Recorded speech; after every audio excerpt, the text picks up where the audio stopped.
বাংলাদেশে নিয়ে আসতে পারবে না বর্তমান অন্তর্বর্তীকালীন সরকার। এমনকি যদি বাংলাদেশে কোনো নির্বাচিত সরকার ক্ষমতায় আসে, তারাও আনতে পারবে না। কারণ একটা জিনিস খুব সহজ, শেখ হাসিনা কিন্তু ভারতে বন্দী হিসাবে নাই। শেখ হাসিনা যদি বলেন আপনার ভারতে রাজনৈতিক আশ্রয় আছে, বলতে পারেন।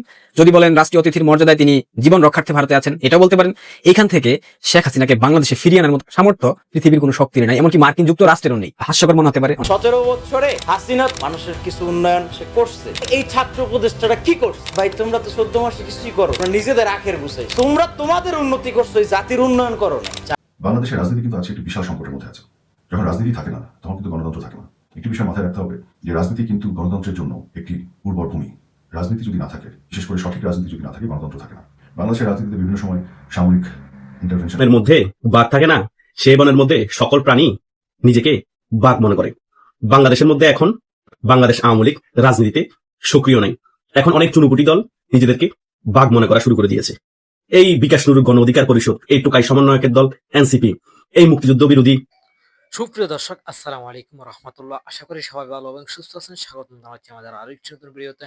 সুপ্রিয় দর্শক মন্ডলী, ভিডিওর থাম্বনেল, টাইটেল, ভিডিওর কিছু অংশ বিশেষ দেখে আপনারা ইতিমধ্যে ধারণা করতে পেরেছেন আজকের ভিডিওটি আমরা কাদেরকে নিয়ে বানাইছি। সুপ্রিয় দর্শক, শেখ হাসিনাকে ফিরে আসা আর খালেদা জিয়ার অসুস্থতাকে নিয়ে বর্তমানে যে জামাত সহ এনসিপি যে রাজনৈতিক অস্থিরতা সৃষ্টি হয়েছে তারই আলোকে আজকের এই ভিডিও। সুপ্রিয় দর্শক মন্ডলী, বড় বড় ইউটিউবার এবং রাজনৈতিক বিশ্লেষকের বক্তব্যের সমন্বয়ে খুব সুন্দর করে আজকে আমরা এই ভিডিওটি সাজিয়েছি। এক মুহূর্তে না টেনে আপনি সম্পূর্ণ ভিডিওটি দেখলে বুঝতে পারবেন রাজনীতির মুহূর্ত কোন দিকে ঘুরে যাচ্ছে, কারা ক্ষমতায় আসতে যাচ্ছে। সুপ্রিয় দর্শক, তাহলে চলুন আমরা কথা না বাড়িয়ে সেই সম্পূর্ণ বিস্তারিত আলোচনাটা দেখে আসি। তার আগে আপনাদের প্রতি আমাদের একটা ছোট্ট রিকোয়েস্ট, যারা আমাদের চ্যানেলে নতুন, চ্যানেলটি সাবস্ক্রাইব করে লাইক করে শেয়ার করে আমাদের সাথে দেখুন। আর ইতিমধ্যে যারা চ্যানেলটি সাবস্ক্রাইব করছেন আপনাদেরকে অসংখ্য ধন্যবাদ। তাহলে চলুন আমরা বিস্তারিত আলোচনাটা দেখে আসি। বাংলাদেশের বিহারি মহল্লাতে চাপা উত্তেজনা বিরাজমান। বাংলাদেশের বিহারি মহল্লাতে চরম হতাশা কাজ করতেছে। অনেকেই ভাবতে পারেন বিহারি মহল্লা কি। বিহারি মহল্লা আমি অনেক আগে আপনাদেরকে ব্যাখ্যা দিয়েছি। বিহারি মহল্লা হলো জামাত, এনসিপি, বিএনপি, এবি পার্টি, তাদের সমমনা সকল দল, তাদের যে একটা অবস্থান, সেটাকে বিহারি মহল্লা হিসেবে আমি সবসময় অভিহিত করে থাকি। বাংলাদেশের বিহারি মহল্লাতে হঠাৎ কেন চাপা উত্তেজনা, কেন হতাশা আর গন্ধ আমরা শুনতে পাচ্ছি? নিশ্চয়ই সেই বিষয়ে বলবো। তার আগে আমি আপনাদের থেকে একটা প্রশ্নের উত্তর জানতে চাই। 5 আগস্ট শেখ হাসিনা দেশ ত্যাগের পর ভারতে অবস্থান করছেন। শুনেছি তিনি দিল্লিতে আছেন। তিনি ভারতে কোন প্রক্রিয়ার মধ্য দিয়ে আছেন? তিনি ভারতে যে অবস্থান করছেন, তিনি কি পরিস্থিতিতে আছেন? তিনি কি বন্দী হিসেবে আছেন? তিনি কি রাষ্ট্রীয় অতিথি হিসেবে আছেন? তিনি কি রাজনৈতিক আশ্রয়ে আছেন? একাধিক প্রশ্ন এখানে আমি আনতে পারি। তবে এই সকল প্রশ্নের একটাই উত্তর, তিনি ভারতে রাষ্ট্রীয় অতিথির মর্যাদায় এখনও অবস্থান করছেন এবং ভারত তাকে এখনও বাংলাদেশের প্রধানমন্ত্রীর সমমর্যাদা দিয়ে রেখে দিয়েছে। তাকে সর্বোচ্চ সিকিউরিটি দেয়া হচ্ছে, যেই সিকিউরিটি ভারতের প্রাইম মিনিস্টার থেকে শুরু করে ভারতের সকল পর্যায়ের যারা ব্যক্তিবর্গ পেয়ে থাকেন, ত্রিস্তরের নিরাপত্তা সেটা শেখ হাসিনাকে দেয়া হচ্ছে। তার মানে শেখ হাসিনা নিশ্চয়ই ভারতে বন্দী হিসাবে নাই। বাংলাদেশ এবং ভারতের সাথে যে বন্দি বিনিময় চুক্তি আছে, এটা নিয়ে আমি গত কয়েক ঘন্টা থেকে একটু পড়াশোনা করে দেখলাম। এখানে অনেকগুলা কৌশল আছে, এখানে অনেকগুলো ফাঁক ফোকর আছে। চাইলেই ভারত থেকে কোনো বন্দীকে বাংলাদেশে নিয়ে আসতে পারবে না বর্তমান অন্তর্বর্তীকালীন সরকার। এমনকি যদি বাংলাদেশে কোনো নির্বাচিত সরকার ক্ষমতায় আসে, তারাও আনতে পারবে না। কারণ একটা জিনিস খুব সহজ, শেখ হাসিনা কিন্তু ভারতে বন্দী হিসাবে নাই। শেখ হাসিনা যদি বলেন আপনারা ভারতে রাজনৈতিক আশ্রয় আছে, বলতে পারেন। যদি বলেন রাষ্ট্রীয় অতিথির মর্যাদায় তিনি জীবন রক্ষার্থে ভারতে আছেন, এটাও বলতে পারেন। এইখান থেকে শেখ হাসিনাকে বাংলাদেশে ফিরিয়ে আনার মতো সামর্থ্য পৃথিবীর কোনো শক্তির নাই, এমনকি মার্কিন যুক্তরাষ্ট্রেরও নেই। হাস্যকর মনে হতে পারে, অনেকের কাছে মনে হতে পারে এটা আমি বিভ্রান্তিকর তথ্য দিচ্ছি, কিন্তু এটাই বাস্তব। বন্দি বিনিময় চুক্তির মধ্যে কোথাও লিখিত নাই যে বাংলাদেশে দণ্ডপ্রাপ্ত কোনো আসামি যদি অবস্থান করে ভারতে, সেই ক্ষেত্রে ভারত থেকে তাকে ফিরিয়ে নিয়ে আসতে পারবে বর্তমান সরকার।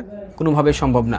ইন্টারপোল বলেন, যত পুল বলেন না কেন, কোনোভাবেই পসিবল না যদি ভারত সরকার রাজি না হয়। কারণ এখানে অনেক ফাঁক ফোকর আছে।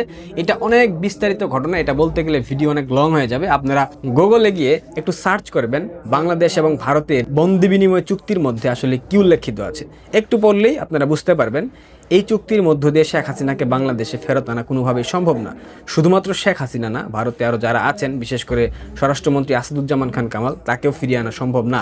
যদি ভারত তাদেরকে ফিরিয়ে না দেয় ইচ্ছাকৃতভাবে। 5 আগস্টের পর থেকে যে প্রেক্ষাপট সৃষ্টি হয়েছে বাংলাদেশে, ভারতের সীমান্তবর্তী অঞ্চলগুলা অনিরাপদ হয়ে গেছে, সীমান্তবর্তী অঞ্চলে ভারত অতিরিক্ত নিরাপত্তা জোরদার করেছে। এই অবস্থায় বাংলাদেশে আওয়ামী লীগের পরিবর্তে অন্য কোনো রাজনৈতিক দল ভারতকে তাদের আঞ্চলিক নিরাপত্তা নিশ্চিত করতে পারবে না, এটা ভারতবর্ষ অলরেডি বুঝে গেছে। এমতো অবস্থায় কখনোই ভারত শেখ হাসিনার বিকল্প, আওয়ামী লীগের বিকল্প কোনো কিছু চাইবে না। এটাই তো স্বাভাবিক, কারণ যারা আপনার স্বাধীনতা সার্বভৌমত্ব নিয়ে হুমকির মধ্যে ফেলে দেবে, যারা স্বাধীনতা সার্বভৌমত্ব নিয়ে ছিনিমিনি খেলবে, যারা ভারত খণ্ড খণ্ড করতে চাইবে, নিশ্চয়ই তাদেরকে বিশ্বাস করবে না ভারত সরকার, এবং সেটা এই সরকারও করছে না এবং ভবিষ্যতেও করবে না, এটুক নিশ্চিত থাকেন। আইনের যেমন অনেকগুলা ধারা আছে, তেমনি আইনের অনেকগুলো ফাঁকও থেকে যায় এবং সেই ফাঁকের মধ্যে থেকে অনেক কিছু বের হয়ে আসে। শেখ হাসিনাকে ভারত থেকে আনতে পারবে না, এটা শোনার পর বিহারী পল্লীতে চাপা কান্না শুনতে পাচ্ছি। কেন ফিরতে পারবে না, কেন আনতে পারবে না, হঠাৎ কেমন হয়ে গেল? ভারতের পররাষ্ট্রমন্ত্রী ডক্টর এস জয়শঙ্কর, দক্ষিণ এশিয়াতে বললে ভুল হবে, পুরো এশিয়া জুড়ে এবং পুরো বিশ্বব্যাপী যদি সেরা 5 জন কূটনৈতিক থাকে তার মধ্যে অন্যতম ডক্টর এস জয়শঙ্কর। তার যে কণ্ঠস্বর, একটা জায়গায় গিয়ে দাঁড়িয়ে উচ্চ কণ্ঠে কথা বলা, যুক্তির মাধ্যমে কথা বলা, এই বিষয়গুলো জয়শঙ্করের মধ্যে আমরা দেখেছি। জয়শঙ্কর ভারতের কূটনৈতিক লেভেলকে ঠিক কোথায় নিয়ে পৌঁছেছে সেটা আপনারা নিশ্চয়ই খেয়াল করেছেন। অনেকে কথা বলার পর আমাকে ভারতের দালাল বলবেন, চামচা বলবেন এবং বলে থাকেন আপনারা সবসময়। এটা নিয়ে আমি মাথা ব্যথা নিই না কখনো, বলতে থাকেন, সমস্যা নাই। ডক্টর এস জয়শঙ্করকে এক সাংবাদিক প্রশ্ন করেছিল শেখ হাসিনার স্বদেশ প্রত্যাবর্তন কিংবা শেখ হাসিনার বিরুদ্ধে যেহেতু ফাঁসির রায় হয়েছে তাকে কি বাংলাদেশে ফেরত দেওয়া হবে কিনা।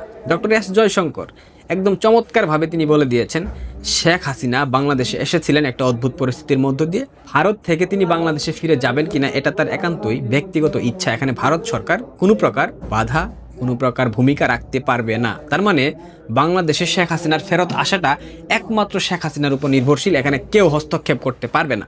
এ কথা বলার পর আপনাদের কি বোঝা বাকি থাকে? এটার শানে নজুল আপনারা কি বুঝতে পারছেন না? যে শেখ হাসিনা বাংলাদেশে আসবে সেটা একান্তই শেখ হাসিনার ব্যক্তিগত মতামত, তার ব্যক্তিগত সিদ্ধান্ত, এখানে ভারত সরকার কোনো হস্তক্ষেপ করতে পারবে না। যত ইন্টারপোল, যত কিছু করা হোক না কেন, বাংলাদেশের ডাস্টবিন শফিক, বাংলাদেশের মাহমুদুর রহমান, সার্জিস আলম, নাহিদ ইসলাম, হাসনাত আবদুল্লাহ, তাদের অনেক ইচ্ছা হয়েছিল শেখ হাসিনার ফাঁসির রায় কার্যকর করে বাংলাদেশে নির্বাচন হবে। আওয়ামী লীগ তো ডেড কেস। ভারতের সাথে এত দালালি করা হলো, অন্তর্বর্তীকালীন সরকার, আসিফ নজরুল থেকে শুরু করে সবাই চামচামি করলো, কিন্তু এন্ডিং আওয়ারে গিয়ে কি হলো? মুখে কিন্তু একটা ঝামা ইট ঘষে দিয়েছে বর্তমান সরকারের। এর থেকে বড় কোনো কূটনৈতিক বার্তা হতে পারে? কূটনীতিতে ভারতকে যিনি উচ্চ পর্যায়ে নিয়ে গিয়েছেন ডক্টর এস জয়শঙ্কর, তার মুখ দিয়ে যখন উচ্চারিত হয় শেখ হাসিনার বাংলাদেশে ফিরে আসাটা শুধুমাত্র শেখ হাসিনার উপর নির্ভরশীল।